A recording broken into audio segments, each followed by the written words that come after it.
Sway, how you doing? Not bad, buddy. How you doing? Not bad at all. Do you have a question for me? Yes, it's another two-part. Unless you want to count it as one, depending on the wording. Okay. So, with the Drakthyr bit being the only race to be Evoker, eventually we can see them expanding the amount of classes that a Drakthyr can be. Yeah. Um, because Ian said that because of being draconic and things, the other classes wouldn't necessarily fit.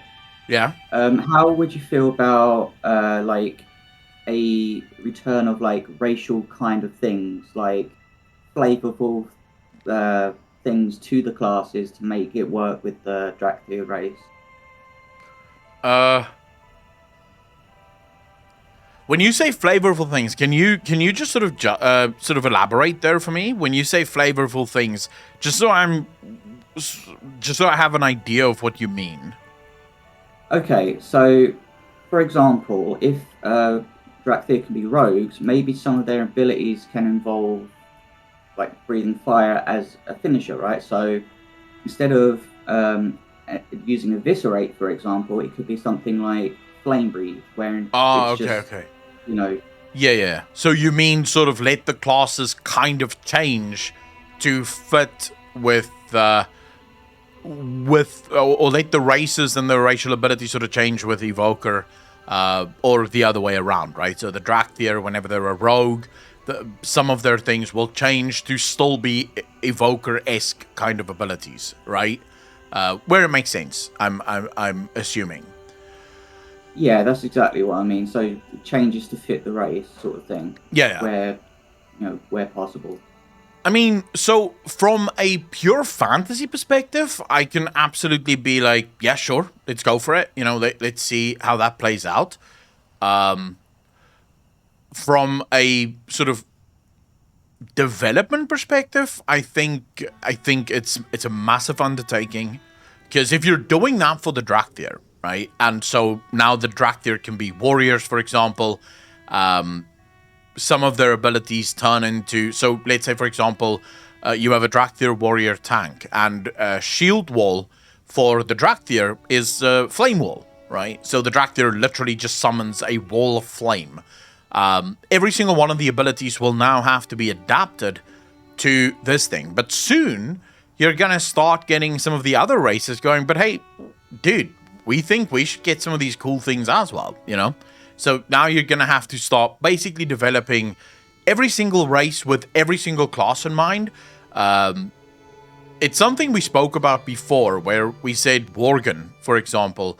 Why do Worgen use weapons when they're literally werewolves? If you're a Worgen warrior, would it not make a hell of a lot more sense that you're just sort of fighting with your fucking claws, and blocking shit just with your hands or some shit like that? Because you're a werewolf, you're pretty strong. It would play into that fantasy. So it's something we've spoken about before, but I think ultimately you are just running into that wall of, is it worth the development time to actually put in, you know? I suppose, yeah. I mean, because you say that because then you think about like gnomes and they can use like gnomish technology for Yeah. certain abilities, so on and so forth. So I mean, I can understand it being an enormous undertaking. I would love it. Just to be clear, I think it's the kind of thing that you could absolutely do over time. So if Blizzard could finally figure out how to do timelines and also sort of game plans, right, where they have a plan of attack, I would love if Blizzard took, say, one race at a time per expansion and adapted every single race to the class that they're playing, to make it make more sense. If you're an orc warlock and you're a human warlock, maybe you're gonna do different things. But then there is, as I'm literally saying this, I'm reminded of the lore elements behind it. So for the Evoker class, it's something unique and it's something sort of first time. However, for all other classes, there is a massive amount of lore that exists behind those classes. You know, the warlocks, for example, have the council of oh my god, what are they called again? Of the harvest, something harvest council. Sorry, just blanking, blanking on it now. You have the Cenarian Circle. You know, you have every single one of the classes. You have the Silver Hand for paladins. So the Black Harvest, that's the one. The Council of the Black Harvest, right? And these councils, these sort of collections, if you will, they control sort of the magic and the abilities. They teach these abilities. So regardless of what race or class you are, you will have to learn these abilities, and these abilities will not change irregardless, right? It doesn't matter. So I'm sort of wondering if they could do like the Green Fire quest chain kind of thing, but for like really specifically to the racials, so they can maybe do something like that, or from trainers, or from the Legion order halls, anything like that. Like, there's different pathways that Blizzard could take if they decide to do something like this. I think you could do something like that. I think Green Fire made very specific sense for warlocks, because ultimately we are summoning foul magic, and therefore our spells being foul oriented made kind of sense. Whereas for most other classes, it's definitely possible for some abilities, but I would argue that most abilities would be controlled by the class and not by the race. Therefore, it wouldn't matter whether you're orc, human, troll, or dwarf. If you're a warrior, you're gonna use warrior spells because you learned from warriors. And all of those warriors learned from the warrior order hall, so to speak. So that would be my only sort of issue with it. From a fantasy perspective and a lore perspective, things could get muddy really quickly. I suppose. I mean, some things like when they did the Drakthyr reveal thing, they did things like they showed off like the wing buffet or wing buffet and the flying over thing. Mm-hmm. That kind of struck me more as a racial thing. So, and then the flame thing where you fly over and then land on the other side, that sort of reminded me of what was it, Death from Above, that rogues used to do. I don't know if they still do it now, but like two different things there, but more or less the same kind of ability. Yeah. I mean, that is one of the reasons why Evokers can, or Drakthyr are the only ones that can be Evokers, and Evokers can only be Drakthyr, is because the class and the race were sort of developed in unison, right? So all of its toolkit, it's actually one of the reasons why when Brian Alinka was asked about this, they did say that they're not sort of excluding the idea of Drakthyr one day being able to play other classes. But as for Evoker, it's pretty much set in stone that only Drakthyr will ever be able to be Invokers or Evokers. Just because no other race in World of Warcraft would have that toolkit, right? And so, how is your orc going to fart fire? You know, sort of thing. So I've seen a lot of comparisons between like the Fire Mage and the Drakthyr, because like when the Evoker like would breathe fire and things like that, people like from what I've seen in forums, sort of likened it to Dragon's Breath that Fire Mages can do. Yeah. So it's like, well, is there some connection there, or is it just flavor, like fantasy flavor? From a fantasy perspective, it's completely different. So if we're talking pure lore fantasy, mages create fire by effectively manipulating the arcane around them. So in order to create fire, they would cause the arcane to vibrate to such an extent that it becomes chaotic and ignites, and that creates fire breath, right? warlocks, for example, take incredible amounts of corrupted arcane, and that turns it into foul.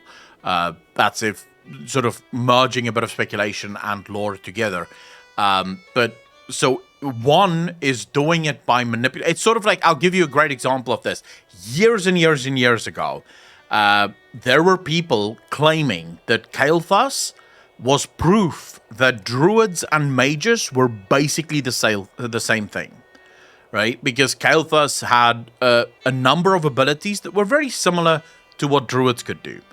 And then Blizzard actually had to sort of do a blue post to explain the difference between a mage and a druid is, while yes, mages can manipulate the nature around them, mages do so by force. So a mage will take a tree and literally force bend it into, say, for example, a projectile and then throw that fucking tree at you. Whereas a druid will sort of coax the tree.